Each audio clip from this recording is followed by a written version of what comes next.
الحمدللہ رب العالمین والصلاة والسلام علی سید المرسلین اما بعد فاعوذ باللہ من الشیطان الرجیم بسم اللہ الرحمن الرحیم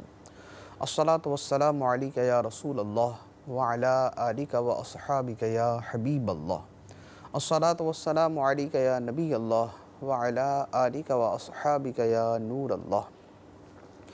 فیضان قرآن کے سلسلے میں حاضر ہیں اور آج سورہ یونس کے شروع سے قرآن پاک کا درس سنا جائے گا۔ سورہ یونس مکہ مکرمہ میں نازل ہوئی، اس میں 11 رکوع اور 109 آیتیں ہیں۔ سورہ یونس کے اندر حضرت یونس علیہ السلام کی قوم کا واقعہ ایک جگہ بیان کیا گیا ہے، اسی مناسبت سے اس کا نام سورہ یونس ہے۔ اللہ تبارک و تعالی ارشاد فرماتا ہے، بسم اللہ الرحمن الرحیم، الف لام را تلک آیات الکتاب الحکیم، یہ حکمت والی کتاب کی آیتیں ہیں۔ اکان للناس عجبا ان اوحینا الی رجل منہم ان انذر الناس وبشر الذین آمنوا ان لهم قدم صدق عند ربهم قال الکافرون ان هذا لساحر مبین۔ کیا لوگوں کو اس بات پر تعجب ہے کہ ہم نے ان میں سے ایک مرد کی طرف یہ وحی بھیجی کہ لوگوں کو ڈر سناؤ اور ایمان والوں کو خوشخبری دو کہ ان کے لیے ان کے رب کے پاس سچ کا مقام ہے۔ کافروں نے کہا، بے شک یہ تو کھلا جادوگر ہے۔ اللہ تبارک و تعالی نے فرمایا کہ کافروں کو اس بات پر تعجب ہے کہ اللہ تعالی نے اپنا پیغام ایک انسان کی طرف بھیج دیا، ایک بشر کی طرف بھیج دیا۔ کافروں کو اسی پر تعجب ہوتا تھا کہ اللہ تعالیٰ کی نمائندگی کے لیے ایک انسان کیسے ہو سکتا ہے، اللہ تعالیٰ کو فرشتہ بھیجتا۔ تو اللہ تعالیٰ نے اسی پر فرمایا کہ ان کا تعجب بے جا ہے۔ اللہ تعالیٰ انسانوں کی ہدایت کے لیے ہمیشہ انسانوں میں سے ہی نبی اور رسول بھیجتا رہا، اور اس کے ساتھ اس کا مقصد بیان کر دیا کہ جو نبی کی تشریف آوری کا مقصد ہے وہ ایک انسان کے ذریعے بھی پورا ہو جاتا ہے، اس کے لیے فرشتوں کو ان کے درمیان بھیجنا کوئی ضروری نہیں۔ مقصد کیا ہے؟ لوگوں کو تنبیہ کرنا، متنبہ کرنا کہ ایک دن آنے والا ہے، بندے نے مرنا ہے، اللہ کی بارگاہ میں پیش ہونا ہے۔ تو یہ جو انذار ہے اور اس کے ساتھ جو بشارت ہے، جو بشارت دینا ہے ایمان والوں کو، یہ وہ چیز ہے کہ جو اللہ تعالیٰ انسانوں کے ذریعے بھی پوری فرما دیتا ہے۔ لیکن کافروں نے اس کے مقابلے میں کیا کہا؟ نبی کریم صلی اللہ علیہ وآلہ وسلم کے جب معجزات کو دیکھا یا آپ نے قرآن پاک جو پڑھا اور اس قرآن کی تاثیر کو دیکھا، تو بجائے اس کے کہ اس قرآن کی تاثیر کی وجہ سے اور معجزات کی وجہ سے نبی کریم علیہ السلام پر ایمان لاتے، انہوں نے یہ کہنا شروع کر دیا کہ یہ تو کھلا جادوگر ہے، کہ جادوگر ہی ایسے کمالات دکھا سکتا ہے۔ حالانکہ جادوگر عام طور پر انتہا درجے کے گندے اعمال کے اندر مبتلا ہوتے ہیں، تو لہذا ان کا عمل، ان کا کردار بتا دیتا ہے کہ یہ جادوگر ہے۔ سرکار دو عالم صلی اللہ علیہ وآلہ وسلم تو ظاہری باطنی دونوں اعتبار سے طہارت، نظافت، پاکیزگی اور تزکیہ کے اس مقام پر فائز تھے کہ جس کے ساتھ کسی جادوگر کا تقابل بھی نہیں ہو سکتا، کہ وہاں ذرہ برابر بھی کوئی ایسی شے نظر نہیں آتی کہ جس کی وجہ سے جادو کی نسبت کی جا سکے۔ اس کے بعد اللہ تعالیٰ نے اپنی قدرت کا بیان فرمایا اور اس قدرت سے استدلال کرتے ہوئے قیامت کا بیان کیا۔ ارشاد فرمایا، ان ربکم اللہ الذی خلق السماوات والارض فی 6 ایام ثم استوى علی العرش یدبر الامر ما من شفیع الا من بعد اذنہ ذالکم اللہ ربکم فاعبدوہ افلا تذکرون۔ بے شک تمہارا رب اللہ ہے جس نے آسمان اور زمین 6 دن میں بنائے، پھر عرش پر استوا فرمایا جیسا اس کی شان کے لائق ہے۔ وہ کام کی تدبیر فرماتا ہے، اس کی اجازت کے بعد ہی کوئی سفارشی ہو سکتا ہے۔ یہ اللہ تمہارا رب ہے تو تم اس کی عبادت کرو، کیا تم سمجھتے نہیں؟ اس آیت مبارکہ میں فرمایا کہ تمہارا رب اللہ ہے جس کی شان یہ ہے کہ اس نے آسمان و زمین 6 دنوں کے اندر پیدا فرمائے۔ وہ دن اللہ کی ذات، اللہ تعالیٰ کی شان کے اعتبار سے اور اللہ تعالیٰ کے ہاں ان دنوں سے جو مراد ہے ان کے اعتبار سے 6 دن ہیں۔ پھر فرمایا کہ اللہ نے عرش پر استوا فرمایا، یہ آیات متشابہات میں سے ہے کہ جس کا ظاہری مطلب تو ہوتا ہے کہ بیٹھنا، سیدھی ہو کر بیٹھنا، لیکن اللہ تعالیٰ اس سے پاک ہے کہ یہ جسم کی شان ہے کہ وہ سیدھا ہو کر بیٹھتا ہے، اور اللہ تعالیٰ جسم سے پاک ہے، تو لہذا اللہ تعالیٰ نے عرش پر استوا فرمایا جیسا اس کی شان کے لائق ہے۔ اب فرمایا کہ خدا کی بارگاہ میں کوئی سفارشی نہیں ہو سکتا سوائے خدا کی اجازت کے، یعنی اللہ تعالیٰ جسے شفاعت کی اجازت دے گا وہ شفیع بنے گا، وہ سفارش کرنے والا بنے گا، اس کے علاوہ کوئی دوسرا نہیں بن سکتا۔ تو فرمایا کہ یہ اللہ ہے تمہارا رب جس نے آسمان و زمین پیدا کیے، جس کی ایسی شان ہے، یہ اللہ تمہارا رب ہے، تو اس کی بندگی کرو، اس کی عبادت کرو۔ اس کے بعد فرمایا الیہ مرجعکم جمیعا وعد اللہ حقا انہ یبدأ الخلق ثم یعیدہ لیجزی الذین آمنوا وعملوا الصالحات بالقسط والذین کفروا لهم شراب من حمیم وعذاب علیم بما کانوا یکفرون۔ اسی کی طرف تم سب کو لوٹنا ہے، یہ اللہ کا سچا وعدہ ہے، بے شک وہ پہلی بار بھی پیدا کرتا ہے، پھر فنا کے بعد دوبارہ بنائے گا، تاکہ ایمان والوں اور اچھے عمل کرنے والوں کو انصاف کے ساتھ بدلہ دے، اور کافروں کے لیے ان کے کفر کی وجہ سے شدید گرم پانی کا مشروب اور دردناک عذاب ہے۔ اللہ تعالیٰ نے فرما دیا کہ اللہ کی طرف سب کو لوٹ کر جانا ہے، یعنی قیامت کے دن سب کو خدا کی بارگاہ میں پیش ہونا ہے، یہ خدا کا سچا وعدہ ہے جس نے ہو کر ہی رہنا ہے۔ اور قیامت کا ہونا، انسانوں کا دوبارہ پیدا ہونا کوئی بعید بات نہیں ہے، کیونکہ یہ وہی خدا کرے گا جس نے پہلے پیدا کیا، تو جب کچھ نہ تھا اور خدا نے پیدا کر دیا تو اب دوبارہ پیدا کرنا اس کے لیے کیا مشکل ہے، تو وہ خدا دوبارہ پیدا کرے گا اور قیامت کا وقوع ہوگا، اور اس کا مقصد یہ ہوگا کہ جو ایمان والے اور اچھے عمل کرنے والے ہیں ان کو انصاف کے ساتھ پورا بدلہ ملے۔ کیونکہ بعض اوقات کیا ہوتا ہے کہ انسان زندگی کے اندر صبر کرتا ہے، تکلیفیں اٹھاتا ہے، ایک اس کے باوجود صبر کا مظاہرہ کرتا ہے، لوگوں کا بھلا کرتا ہے، لاکھوں لوگوں کو اس سے فیض ملتا ہے، اس کو اس کا بدلہ تو نہیں ملتا دنیا کے اندر۔ ایک آدمی سے لاکھوں لوگوں کو فائدہ ہوا تو اب اس کو ان لاکھوں کے برابر نفع بھی ہونا چاہیے، لیکن ظاہری اعتبار سے ہم دیکھتے ہیں کہ وہ ساری زندگی غربت کے اندر گزار دیتا ہے، تو اس کو بدلہ کیا ملا؟ اور ایک آدمی سینکڑوں کو قتل کر دیتا ہے، جواب کے اندر اگر اس کو حکومت جو ہے وہ پھانسی کی سزا بھی دے دے تو وہ تو ایک ہی مرتبہ مرا نا، لیکن جو 100 بندوں کو مارا اس کا کیا بنا؟ پھر جن کو مارا ہے ان کو، ان کے گھر والوں کو کتنی تکلیف ہوئی، اس سے معاشرے میں کیا فرق پڑا، اس سے سماج کے اندر کیا فرق پڑا، تو اس کا بدلہ پورا نہیں ہو سکتا دنیا کے اندر۔ لہذا اللہ تعالیٰ نے قیامت کا دن بنایا تاکہ نیکی کرنے والے کو اس کی نیکی کے برابر صلہ ملے، اور خدا اپنی رحمت سے اس میں اضافہ بھی کرے گا، اور جو گناہ کرنے والا ہے اس کو اس کے گناہ کے برابر سزا ملے، تاکہ نیک اور بد میں فرق تو ہو۔ اگر نیکی کرنے والا نیکی کر کے مر جائے اور برائی کرنے والا برائی کر کے مر جائے، اور اس کے بعد قیامت میں کسی کو اٹھنا ہی نہیں ہے، تو پھر آدمی نیکی کیوں کرے؟ پھر تو جو ہے وہ کوئی ضرورت ہی نہیں ہے اس کو نیکی کرنے کی، پھر تو اپنی ذات کا مفاد اس کو عزیز ہونا چاہیے، اور اس مفاد کے پیچھے اس کو سب کچھ کر لینا چاہیے۔ تو اس لیے اللہ تعالیٰ نے فرمایا کہ جزا اور سزا کے لیے قیامت کا وقوع، قیامت کا قائم ہونا ضروری ہے۔ اس کے بعد ارشاد فرمایا هو الذی جعل الشمس ضیاء والقمر نورا وقدره منازل لتعلموا عدد السنین والحساب ما خلق اللہ ذلک الا بالحق یفصل الآیات لقوم یعلمون۔ وہی ہے جس نے سورج کو روشنی اور چاند کو نور بنایا اور چاند کے لیے منزلیں مقرر کر دی تاکہ تم سالوں کی گنتی اور حساب جان لو۔ اللہ نے یہ سب حق کے ساتھ پیدا فرمایا، وہ علم والوں کے لیے تفصیل سے نشانیاں بیان کرتا ہے۔ یہاں فرمایا گیا کہ اللہ نے سورج کو ضیاء، روشنی بنایا، اور چاند کو نور بنایا۔ ضیاء وہ روشنی ہوتی ہے جو اپنی ہو، اور نور وہ روشنی ہوتی ہے جو دوسرے سے لی جائے۔ سورج کی اپنی روشنی ہے تو اس کو ضیاء فرمایا، اور چاند کی روشنی سورج سے لی ہوئی ہے تو اسے نور فرمایا۔ اور فرمایا کہ اللہ نے چاند کی منزلیں مقرر کر دیں۔ چاند کی 28 منزلیں ہوتی ہیں، اور چاند ہر رات ایک منزل میں طلوع ہوتا ہے۔ 30 کا اگر مہینہ ہو تو 2 راتیں غائب رہتا ہے، 29 کا مہینہ تو 1 رات غائب رہتا ہے۔ تو فرمایا کہ اللہ نے چاند کے لیے منزلیں مقرر کر دی، کیوں؟ تاکہ لوگ اپنے سالوں کی گنتی کر سکیں اور حساب رکھ سکیں۔ اس کے بعد اللہ تعالیٰ نے اپنی قدرت کے اندر غور کرنے کا حکم دیا کہ خدا کی قدرت میں غور کرو۔ ارشاد فرمایا ان فی اختلاف اللیل والنہار وما خلق اللہ فی السماوات والارض لآیات لقوم یتقون۔ بے شک رات اور دن کی تبدیلی میں اور جو کچھ اللہ نے آسمانوں اور زمین میں پیدا کیا ان میں ڈرنے والوں کے لیے نشانیاں ہیں۔ یعنی خدا کی یہ تخلیقات جو ہیں، آسمان ہے، زمین ہے، رات اور دن تبدیل ہوتے ہیں، فرمایا یہ خدا کی نشانی ہے، یہ خدا کی قدرت ہے کہ اس نے ایسا نظام بنا دیا کہ جس کے اندر یہ سارا کچھ چل رہا ہے۔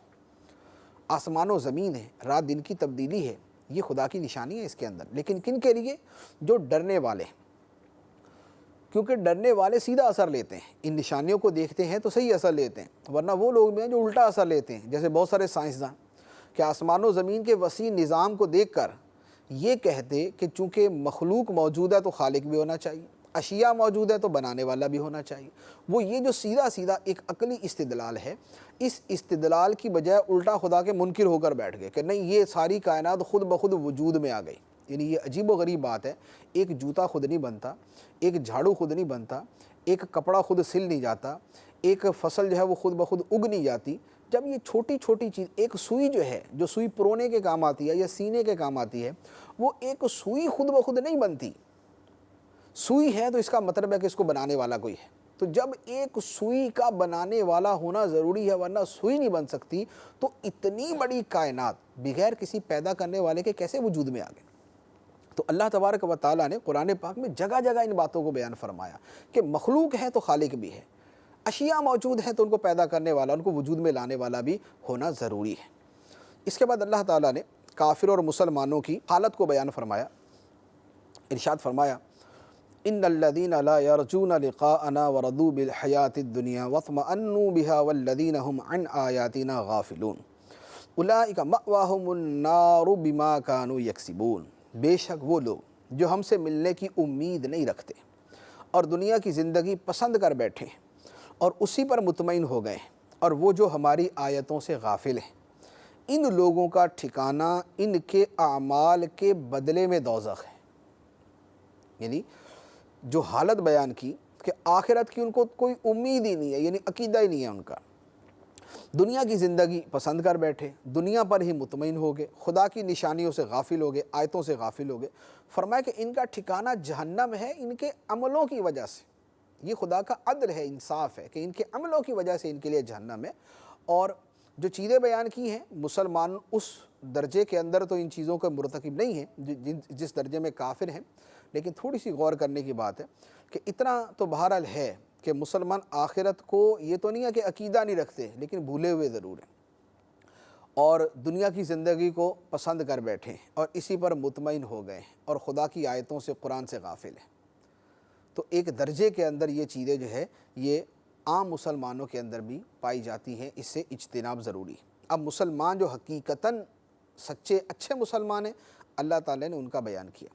ارشاد فرمایا ان الذین آمنوا وعملوا الصالحات یہدیہم ربہم بایمانہم تجری من تحتہم الانہار فی جنات النعیم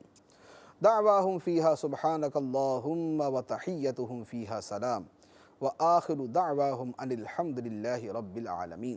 بے شک وہ لوگ جو ایمان لائے اور انہوں نے اچھے اعمال کیے، ان کا رب ان کے ایمان کے سبب ان کی رہنمائی فرمائے گا، ان کے نیچے نہریں بہتی ہوں گی، وہ نعمتوں کے باغوں میں ہوں گے۔ ان کی دعا ان باغوں میں یہ ہوگی کہ اے اللہ تو پاک ہے، اور جنت میں ان کی ملاقات کا پہلا بول سلام ہوگا،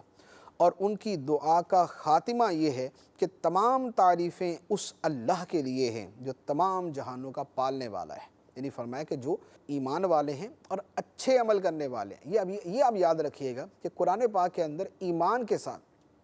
اکثر و بیشتر اعمال صالحہ کا تذکرہ ضرور ہوتا ہے۔ یعنی صرف ایمان پر انحصار کر کے نہ بیٹھ جائیں، اچھے کام بھی کریں، نیک کام بھی کریں، نیک بھی بنیں۔ تو فرمایا ایمان لائے اور اچھے اعمال کیے، ان کا رب ان کے ایمان کے سبب انہیں ہدایت دے گا، ان کی رہنمائی فرمائے گا، یہ نعمتوں کی جنتوں میں ہوں گے، باغوں میں ہوں گے، اور جنت میں ان کا جو بول، ان کی دعا جو ہے وہ اللہ کی پاکیزگی، آپس کے اندر سلام، اور ان کو جنت کے اندر جب ان جنت میں داخل ہوں گے تو ان کو سلام کیا جائے گا، سلامی پیش کی جائے گی ان کو، اور ان کی جو دعا کا خاتمہ ہے وہ اللہ کی حمد کے اوپر ہوگا۔ اب اس کے بعد کفار عذاب طلب کرنے میں بڑی جلدی کرتے تھے کہ اے اللہ اگر یہ قیامت کا ہونا سچا ہے، عذاب کا آنا سچا ہے تو ہم پر ابھی نازل کر دیں۔ اللہ تعالیٰ نے اس کا بیان کیا، ارشاد فرمایا اور اگر اللہ لوگوں پر عذاب اسی طرح جلدی بھیج دیتا جس طرح وہ بھلائی جلدی طلب کرتے ہیں تو ان کی مدت ان کی طرف پوری کر دی جاتی۔ تو جو لوگ ہماری ملاقات کی امید نہیں رکھتے ہم انہیں ان کی سرکشی میں بھٹکتا ہوا چھوڑ دیتے ہیں۔ ارشاد فرمایا کہ لوگ جیسے شر کو جلدی طلب کرتے ہیں یہ ایسا ہی ہے جیسے خیر کو جلدی طلب کرتے ہیں، یعنی جیسے ہم نے کوئی اچھائی مانگنی ہوتی ہے نا تو ہمیں یہ نہیں ہوتا کہ ہمیں کسی خاص وقت میں مل جائے، ہمیں ہوتا ہے یا اللہ ابھی دے دے، یعنی ہمیں پیسے چاہیے نا تو ہم دعا مانگیں گے یا اللہ صبح اٹھے تو ہمیں پیسے مل جائیں، میرا کل ہی یہ کام ہو جائے، تو ہم خیر طلب کرنے کے اندر جلدی کرتے ہیں۔ اچھا لیکن پرابلم یہ ہے کہ شر کے اندر بھی اسی طرح جلدی کرتے ہیں، یعنی لوگ اپنی اولاد کو کوس رہے ہوتے ہیں کہ میری طرف سے تو مر ہی جائے، اللہ کرے یہ میری اولاد ہی مر جائے، تنگ کر کے رکھ دیا مجھے، یہ میرا ہی جو ہے میں ہی تباہ و برباد ہو جاؤں۔ تو اپنے بارے میں بولنے کے اندر بھی جذبات کی وجہ سے جلدی کرتے ہیں۔ اللہ تعالیٰ فرماتا ہے اگر اللہ تعالیٰ ان کو وہ جلدی دے دے، وہ شر وہ برائی جلدی دے دے جس کا یہ مطالبہ کر رہے ہیں تو یہ تو تباہ ہو جائیں گے۔ یعنی کوئی آدمی بولتا ہے کہ یا اللہ مجھے مار ہی دے، میری اولاد کو مار ہی دے، اللہ تعالیٰ واقعی مار دے، اس کی اولاد کو مار دے تو کیا نتیجہ نکلے گا؟ تو فرمایا کہ لوگ جس طرح خیر طلب کرنے میں جلدی کرتے ہیں اسی طرح شر طلب کرنے کے اندر بھی جلدی کرتے ہیں، تو اگر اللہ ان کا مطالبہ پورا کر دے تو ان کا قصہ تمام ہو جائے۔ اور دوسرا مفہوم یہ ہے اس کا کہ کفار کہتے تھے کہ اے اللہ ہم پہ جو عذاب نازل کرنا نا ابھی کر دے، تو اللہ تعالیٰ نے فرمایا کہ اگر خدا ان کا مطالبہ جلدی پورا کر دے تو ان کا تو قصہ ہی تمام ہو جائے گا، عذاب آئے گا یہ تباہ و برباد ہو جائیں گے۔ تو فرمایا کہ خدا اس طرح نہیں کرتا، خدا مہلت دیتا ہے، مہلت دیتا ہے، مہلت دیتا ہے، اب سدھر جاؤ، اب سدھر جاؤ، اب سدھر جاؤ، موت تک اللہ تعالیٰ نے بندے کو مہلت دی ہوئی ہے، مہلت چلتی رہتی ہے، چلتی رہتی ہے۔ اگر بندہ نہیں مانتا تو پھر کبھی تو دنیا میں ایسا ہوتا ہے کہ اللہ تعالیٰ دنیا میں بھی سزا دے دیتا ہے، لیکن پھر یہ ہوتا ہے کہ موت کے بعد پھر اس کی سزا جو ہے وہ شروع ہو جاتی ہے۔ اب یہاں ایک انسانی نفسیات کا بیان ہوا کہ انسان جو ہے وہ غصے میں آ کے اپنے خلاف ہی دعائیں کرنا شروع کر دیتا ہے، اپنے ہی نقصان کے لیے جو ہے وہ دعائیں کرنا شروع کر دیتا ہے۔ تو اللہ تعالیٰ نے اسی انسانی نفسیات کے پہلو کی طرف جو ہے وہ اشارہ فرمایا، ارشاد فرمایا اور جب آدمی کو تکلیف پہنچتی ہے تو لیٹے ہوئے اور بیٹھے ہوئے اور کھڑے ہوئے ہر حالت میں ہم سے دعا کرتا ہے، پھر جب ہم اس کی تکلیف دور کر دیتے ہیں تو یوں چل دیتا ہے گویا کبھی کسی تکلیف کے پہنچنے میں ہمیں پکارا ہی نہیں تھا۔ حد سے بڑھنے والوں کے لیے ان کے اعمال اسی طرح خوشنما بنا دیے گئے۔ یہ لوگوں کی حالت بیان کی کہ لوگوں کی حالت یہ ہے، بطور خاص تو کافروں کا تذکرہ،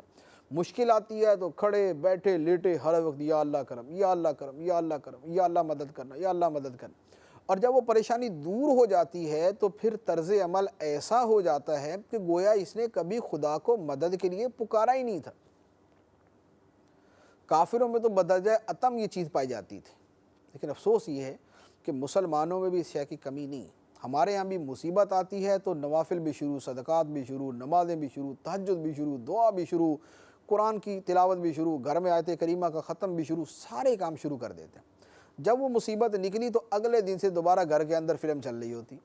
دوبارہ ٹی وی کھولا فلم دیکھ رہے ہیں، دوبارہ اسی مستی کے اندر لگے ہوئے، دوبارہ وہی نمازیں چھوڑنا، وہی تلاوت نہ کرنا، پھر دوبارہ وہی سارے اعمال شروع ہو جاتے ہیں۔ تو یہ جو طرز عمل ہے یہ انتہائی برا ہے۔ خدا کو وہ بندہ پسند ہے جو مشکل میں بھی خدا کو یاد کرے اور خوشی کے اندر بھی خدا کو یاد کرے۔ یہ نہیں ہے کہ مصیبت کے وقت تو اس کی زبان سے یا رب یا رب کہتے ہوئے جو ہے نا اس کی زبان تھکے نہیں، اور خوشی کے وقت میں کبھی اس کی زبان پہ یا رب کا لفظ ہی نہ آئے۔ اس کے بعد اللہ تعالیٰ نے کافروں کو گزشتہ امتوں کے عذاب کو بیان کر کے ڈرایا۔ ارشاد فرمایا وَلَقَدْ أَهْلَكْنَا الْقُرُونَ مِنْ قَبْلِكُمْ لَمَّا ظَلَمُوا وَجَاءَتْهُمْ رُسُلُهُمْ بِالْبَيِّنَاتِ وَمَا كَانُوا لِيُؤْمِنُوا كَذَلِكَ نَجْزِي الْقَوْمَ الْمُجْرِمِينَ، اور بے شک ہم نے تم سے پہلی قوموں کو ہلاک کر دیا جب انہوں نے ظلم کیا، اور ان کے پاس ہمارے رسول روشن دلائل لے کر تشریف لائے، اور وہ لوگ ایسے تھے ہی نہیں کہ ایمان لاتے، ہم یوں ہی مجرموں کو بدلہ دیتے ہیں۔ ثم جعلناکم خلائف فی الارض من بعدہم لننظر کیف تعملون، پھر ہم نے ان کے بعد تمہیں زمین میں جانشین بنایا تاکہ ہم دیکھیں کہ تم کیسے کام کرتے ہو۔ یعنی کتنی وضاحت سے بیان کر دیا کہ خدا نے پہلی قوموں کو ان کے گناہوں کی وجہ سے ہلاک کیا، ان کے کفر کی وجہ سے ہلاک کر دیا، پھر تم ان کے جانشین بن کے آئے۔ کیوں؟ لِنَنظُرَ كَيْفَ تَعْمَلُونَ، تاکہ ہم دیکھیں کہ تم کیا کرتے ہو اب۔ تو یہ سب کے لیے، یہ ہر انسان کے لیے، جو پہلی امتوں کے بعد جتنے بھی لوگ آئیں، یہ سب کے لیے ہے کہ خدا تعالیٰ نے ہمیں پہلے والوں کا جانشین بنایا کہ اللہ تعالیٰ دیکھے کہ اب ہم کیا عمل کرتے ہیں۔ علم تو ہے خدا کو، علم تو خدا کو ہمیشہ سے ہمیشہ اور ہر شے کا، ہر ذرے کا علم ہے، لیکن عملی دنیا میں اس کا ظہور کیا ہوگا، اس کے اعتبار سے اللہ تعالیٰ فرماتا ہے کہ ہم دیکھیں گے کہ تم کیا کرتے ہو۔ اس میں میں، آپ، زید، عمر، بکر، ہر بندہ مخاطب، کہ خدا ان کے بعد ہمیں لے کر آیا ہے تاکہ دیکھے کہ ہم کیسے اعمال کرتے ہیں۔ اب کافروں کا ایک عجیب مطالبہ تھا کہ قرآن یا بدل دیں۔ نبی کریم علیہ السلام سے کہتے تھے کہ آپ قرآن جو ہے نا یا تو دوسرا لے کے آ جائیں یا اس میں خود تبدیلی کر دیں، اس میں جو بتوں کی مذمت ہے نا یہ نکال دیں، یہ نہیں ہونی چاہیے، ہمارے لات، منات اور حبل، یہ وہ ان کی مذمت نہ ہو، ایسا قرآن بنا کے لے آئیں۔ تو اس مطالبے کا اور اس کا رد اللہ تعالیٰ نے یہاں پر بیان کیا۔ ارشاد فرمایا، اور جب ان کے سامنے ہماری روشن آیات کی تلاوت کی جاتی ہے تو ہم سے ملاقات کی امید نہ رکھنے والے کہتے ہیں کہ اس کے علاوہ کوئی اور قرآن لے کر آؤ یا اسے تبدیل کر دو۔ تم فرماؤ، مجھے حق نہیں کہ میں اسے اپنی طرف سے تبدیل کر دوں، میں تو اسی کا پیروکار ہوں جو میری طرف وہی بھیجی جاتی ہے۔ اگر میں اپنے رب کی نافرمانی کروں تو مجھے بڑے دن کے عذاب کا ڈر ہے۔ کافروں نے مطالبہ کیا کہ آپ جو ہے وہ یا تو دوسرا قرآن لے آئیں جس میں ہمارے بتوں کی مذمت نہ ہو، یا اسی میں تبدیلی کر دیں۔ تو نبی کریم علیہ الصلوۃ والسلام کو اللہ تعالیٰ نے فرمایا کہ آپ ان کو جواب دیں کہ قرآن میرے اختیار میں نہیں ہے، نہ میں قرآن لکھتا ہوں نہ میں بناتا ہوں، یہ تو خدا کی طرف سے ہے، خدا جو بھیجتا ہے میں وہ تمہیں آگے دے دیتا ہوں، لہذا مجھے اس کا کوئی اختیار نہیں ہے کہ میں قرآن کے اندر معاذ اللہ کسی قسم کی کوئی تبدیلی کر سکوں۔ اب اس مطالبے کے جواب کے اوپر پھر مزید بیان کیا گیا، فرمایا قل لو شاء اللہ ما تلوتہ علیکم ولا ادراکم بہ فقد لبثت فیکم عمرا من قبلہ افلا تعقلون فمن اظلم ممن افترى علی اللہ کذبا او کذب بآیاتہ انہ لا یفلح المجرمون۔ تم فرماؤ، اگر اللہ چاہتا تو میں تمہارے سامنے اس کی تلاوت ہی نہ کرتا اور نہ وہ تمہیں اس قرآن سے خبردار کرتا، تو بے شک میں اس سے پہلے تم میں اپنی ایک عمر گزار چکا ہوں، تو کیا تمہیں عقل نہیں؟ تو اس سے بڑھ کر ظالم کون جو اللہ پر جھوٹ باندھے یا اس کی آیتوں کو جھٹلائے، بے شک مجرم فلاح نہیں پائیں گے۔ سرکار علیہ السلام نے جواب جو دیا وہ یہ کہ میں قرآن تو خود نہ اتارتا ہوں نہ میں اپنی مرضی سے تمہارے سامنے پیش کرتا ہوں، اگر اللہ چاہتا تو وہ قرآن میرے اوپر نازل نہ کرتا، اب قرآن نازل نہ ہوتا تو میں تمہارے سامنے ایک آیت بھی پیش نہ کرتا، تمہیں اس کے بارے میں کوئی پتہ بھی نہ ہوتا۔ 40 سال اعلان نبوت سے پہلے کے جو 40 سال ہیں، نبی کریم علیہ السلام نے کوئی قرآن کی ایک آیت پیش نہیں کی، تو اس کا مطلب یہ ہوا کہ اگر اپنے اختیار میں ہوتا تو 20-25 سال کی عمر میں پیش کر دیتے۔ آدمی سمجھدار ہوتا ہے، جوان ہوتا ہے، صاحب عقل ہوتا ہے، اس عمر کے اندر بھی اس کے جو ہے وہ ایک اس کی سمجھ ایک مقام تک پہنچ چکی ہوتی ہے، تو اگر میرے اختیار میں ہوتا، میں نے ساری زندگی تمہارے اندر گزار دی، تو میں پہلے ہی پیش کر دیتا۔ اگر میری فصاحت و بلاغت، ذاتی فصاحت و بلاغت سے قرآن بن رہا ہے تو فصاحت و بلاغت 40 سال میں کوئی یکدم تھوڑی نازل ہو گئی، فصاحت و بلاغت تو بچپن سے ہے، تو پہلے ہی قرآن بنا کے پیش کر دیتا، پھر جب چاہوں تمہیں قرآن پیش کر دوں، لیکن نہیں، اگر 10 دن قرآن نازل نہیں ہوا تو 10 دن ایک آیت نہیں تمہارے سامنے پیش کرتا، 40 سال پہلے جو گزر گئے اس کے اندر قرآن پیش نہیں کیا۔ تو تمہیں یہ سارا جو ماضی ہے یہ تمہارے سامنے نہیں ہے کہ یہ ساری زندگی دیکھو کہ یہ قرآن میں اپنی طرف سے نہیں پیش کر رہا، میں خود نہیں بناتا، خدا نازل کرتا ہے، میں تمہارے سامنے پیش کر دیتا ہوں۔ اس کے بعد بتوں اور بت پرستی کا رد اور بتوں کی شفاعت کا رد، ارشاد فرمایا وَيَعْبُدُونَ مِن دُونِ اللَّهِ مَا لَا يَضُرُّهُمْ وَلَا يَنْفَعُهُمْ وَيَقُولُونَ هَؤُلَاءِ شُفَعَاؤُنَا عِندَ اللَّهِ قُلْ أَتُنَبِّئُونَ اللَّهَ بِمَا لَا يَعْلَمُ فِي السَّمَاوَاتِ وَلَا فِي الْأَرْضِ سُبْحَانَهُ وَتَعَالَى عَمَّا يُشْرِكُونَ۔ اور یہ مشرک اللہ کے سوا ایسی چیز کی عبادت کرتے ہیں جو نہ انہیں کوئی نقصان دے سکے اور نہ نفع دے سکے، اور یہ کہتے ہیں کہ یہ بت اللہ کی بارگاہ میں ہمارے سفارشی ہیں۔ تم فرماؤ کیا تم اللہ کو وہ بات بتاتے ہو جو اس کے علم میں نہ آسمانوں میں ہے اور نہ زمین میں؟ وہ ان کے شرک سے پاک اور بلند و بالا ہے۔ فرمایا کہ بتوں کو یہ سمجھنا کہ وہ شفاعت کریں گے، سفارش کریں گے، یہ باطل ہے۔ بت اللہ کی بارگاہ میں سفارش نہیں کر سکتے۔ خدا کی بارگاہ میں کون سفارش کرے گا، شفاعت کرے گا؟ وہ اللہ تعالیٰ نے خود ارشاد فرمایا کہ اللہ کی بارگاہ میں شفاعت اس کی اجازت سے ہی ہو سکتی ہے۔ آیت الکرسی کے اندر فرمایا کہ اللہ کے ہاں کوئی سفارش نہیں کر سکتا سوائے اس کی اجازت کے۔ تو اس کی اجازت کس کو ہے؟ نبیوں کا ہے، ولیوں کو ہے، فرشتوں کو ہے، صالحین کو ہے۔ جن کو اجازت ہے وہ خدا کی بارگاہ میں شفاعت کریں گے، بت شفاعت نہیں کر سکتے۔ اب اس کے بعد کفار کا ایک شبہ تھا کہ بھی بت پرستی اگر ہم کرتے ہیں یہ تو ہمیشہ سے چلتی آ رہی ہے۔ تو اللہ تعالیٰ نے فرمایا ہمیشہ سے نہیں چلتی آ رہی، پہلے توحید تھی، بعد میں لوگوں نے اپنے باطل دین بنائے، بت پرستی وہاں سے شروع ہوئی ہے۔ ارشاد فرمایا وَمَا كَانَ النَّاسُ إِلَّا أُمَّةً وَاحِدَةً فَاخْتَلَفُوا وَلَوْلَا كَلِمَةٌ سَبَقَتْ مِن رَّبِّكَ لَقُضِيَ بَيْنَهُمْ فِيمَا فِيهِ يَخْتَلِفُونَ۔ اور سب لوگ ایک ہی امت تھے، پھر مختلف ہو گئے، اور اگر تیرے رب کی طرف سے ایک بات پہلے نہ ہو چکی ہوتی تو لوگوں کے درمیان ان کے باہمی اختلافات کا فیصلہ ہو گیا ہوتا۔ ارشاد فرمایا کہ پہلے ایک ہی امت تھی، آدم علیہ السلام ایک ہی دین لے کر آئے، اسلام۔ پھر لوگوں نے بت پرستی اور جو ہے وہ تصویر پرستی اور شرک جو ہے وہ شروع کر دیا۔ ہونا ہوتا تو یہ بھی ہو جاتا کہ اللہ تعالیٰ جیسے ہی لوگ بت پرستی کرتے ان کو ہلاک کر دیتا، لیکن خدا نے ایک بات طے کر لی کہ لوگوں کو ان کے اعمال کا پورا بدلہ قیامت کے دن دینا ہے،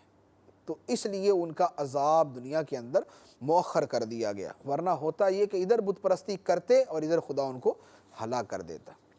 اس کے بعد کافروں کا ایک اور مطالبہ، اس کا بھی جواب دیا۔ ارشاد فرمایا وَيَقُولُونَ لَوْلَا أُنزِلَ عَلَيْهِ آيَةٌ مِّن رَّبِّهِ فَقُلْ إِنَّمَا الْغَيْبُ لِلَّهِ فَانتَظِرُوا إِنِّي مَعَكُم مِّنَ الْمُنتَظِرِينَ۔ اور کہتے ہیں اس نبی پر ان کے رب کی طرف سے کوئی نشانی کیوں نہیں اترتی؟ تم فرماؤ غیب تو صرف اللہ کے لیے ہے، تو تم انتظار کرو، بے شک میں بھی تمہارے ساتھ انتظار کر رہا ہوں۔ یعنی یہ فرمایا کہ کفار کہتے تھے کہ اس نبی پر کوئی نشانی کیوں نہیں اترتی، کب اترے گی؟ تو نبی کریم علیہ السلام نے جواب میں ارشاد فرمایا کہ غیب کا علم تو اللہ کو ہے، اللہ کو پتہ کب اس نے نشانی اتارنی، وہ مجھے علم دے دیتا ہے تو میں تمہیں بتا دیتا ہوں، اور جب تک اس کی طرف سے مجھے نہ بتایا جائے میں تمہیں نہیں بتا سکتا، تو لہذا تم بھی انتظار کرو، میں بھی انتظار کرتا ہوں، دیکھتے کیا ہوتا ہے۔ اب یہ بات کہ کفار نشانی کا مطالبہ کرتے، ذہن میں یہ آتا کہ اللہ کو نشانی دکھائی دیتا، یعنی اگر وہ نشانی کہتے ہیں کہ ہمیں یہ نشانی دکھا دی جائے تو ان کو وہ نشانی دکھا دی جائے، پھر پتہ چل جاتا ایمان لاتے یا نہیں لاتے۔ تو اللہ تعالیٰ نے فرمایا کہ انہوں نے ایمان پھر بھی نہیں لانا تھا، کیونکہ ان کا طرز عمل یہ ہے، یہ پہلے ایک بات کا مطالبہ کرتے ہیں یا دعویٰ کرتے ہیں یا وعدہ کرتے ہیں، لیکن جب مقصد پورا ہو جاتا ہے تو پھر جاتے ہیں، پھر انکار کر دیتے ہیں۔ اب اس کی دلیل کے طور پہ اللہ تعالیٰ نے ان کا ایک طرز عمل بیان کیا۔ ارشاد فرمایا وَإِذَا أَذَقْنَا النَّاسَ رَحْمَةً مِّن بَعْدِ ضَرَّاءٍ مَّسَّتْهُمْ إِذَا لَهُم مَّكْرٌ فِي آيَاتِنَا قُلِ اللَّهُ أَسْرَعُ مَكْرًا إِنَّ رُسُولَنَا يَكْتُبُونَ مَا تَمْكُرُونَ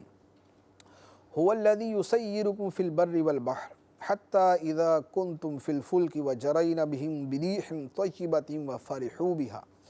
جَاءَتْهَا رِيحٌ عَاصِفٌ وَجَاءَهُمُ الْمَوْجُ مِن كُلِّ مَكَانٍ وَظَنُّوا أَنَّهُمْ أُحِيطَ بِهِمْ دعوا الله مخلصين له الدين لئن أنجيتنا من هذه لنكونن من الشاكرين فلما أنجاهم إذا هم يبغون في الأرض بغير الحق يا أيها الناس إنما بغيكم على أنفسكم متاع الحياة الدنيا ثم إلينا مرجعكم فننبئكم بما كنتم تعملون۔ اور جب ہم لوگوں کو انہیں تکلیف پہنچانے کے بعد رحمت کا مزہ دیتے ہیں تو اسی وقت ان کا کام ہماری آیتوں کے بارے میں سازش کرنا ہو جاتا ہے۔ تم فرماؤ اللہ سب سے جلد خفیہ تدبیر فرمانے والا ہے، بے شک ہمارے فرشتے تمہارے مکر و فریب کو لکھ رہے، وہی ہے جو تمہیں خشکی اور تری میں چلاتا ہے، یہاں تک کہ جب تم کشتی میں ہوتے ہو اور وہ کشتیاں خوشگوار ہوا کے ساتھ انہیں لے کر چلتی ہیں اور وہ اس پر خوش ہوتے ہیں، پھر ان پر شدید آندھی آنے لگتی ہے اور ہر طرف سے سمندر کی لہریں ان پر آتی ہیں اور وہ سمجھ جاتے ہیں کہ انہیں گھیر لیا گیا، تو اللہ کے لیے دین کو خالص کرتے ہوئے اس سے دعا مانگتے ہیں، اے اللہ اگر تو ہمیں اس طوفان سے نجات دے دے تو ہم ضرور شکر گزار ہو جائیں گے۔ پھر جب اللہ انہیں بچا لیتا ہے تو اس وقت وہ زمین میں ناحق زیادتی کرنے لگتے ہیں۔ اے لوگو، تمہاری زیادتی صرف تمہارے ہی خلاف ہے، دنیا کی زندگی سے فائدہ اٹھا لو، پھر تمہیں ہماری طرف لوٹنا ہے تو اس وقت ہم تمہیں بتا دیں گے جو تم کیا کرتے تھے۔ یہاں پر یہ 3 آیتوں کے اندر وہی بات بیان کی کہ کفار کی حالت یہ کہ جب یہ سمندر میں سفر کرتے ہیں، اب بعض اوقات ایسا ہوتا ہے کہ طوفان آ گیا، سمندر کی بڑی بڑی لہریں اٹھ رہی ہیں، بادل بارش برسا رہے ہیں، ہر طرف سے موت کا سماں ہے، یوں لگتا ہے کہ اب غرق ہوئے، اب ڈوبے، اب تباہ ہوئے، اب کشتی ٹوٹ جائے گی۔ جب اس طرح کی سنگین صورتحال ہوتی ہے، اب یہ خدا کی بارگاہ میں دعا کرتے کہ یا اللہ اگر تو ہمیں نجات دے دے تو ہم تیرے شکر گزار بندے بن جائیں گے، لئن انجیتنا من ہذہ لنکونن من الشاکرین، اگر تو ہمیں نجات دے دے تو ہم تیرے شکر گزار بندے بن جائیں گے۔ اب جب اللہ ان کو نجات دے دیتا ہے، یہ خشکی میں پہنچتے ہیں، زمین پر پہنچ جاتے ہیں، اب دوبارہ وہی کام شروع، پھر دوبارہ وہی گناہ، پھر دوبارہ وہی کفر، پھر دوبارہ وہی ناشکری، پھر دوبارہ وہی حرکتیں کرتوتیں۔ تو فرمایا کہ ان کا طرز عمل یہ ہے،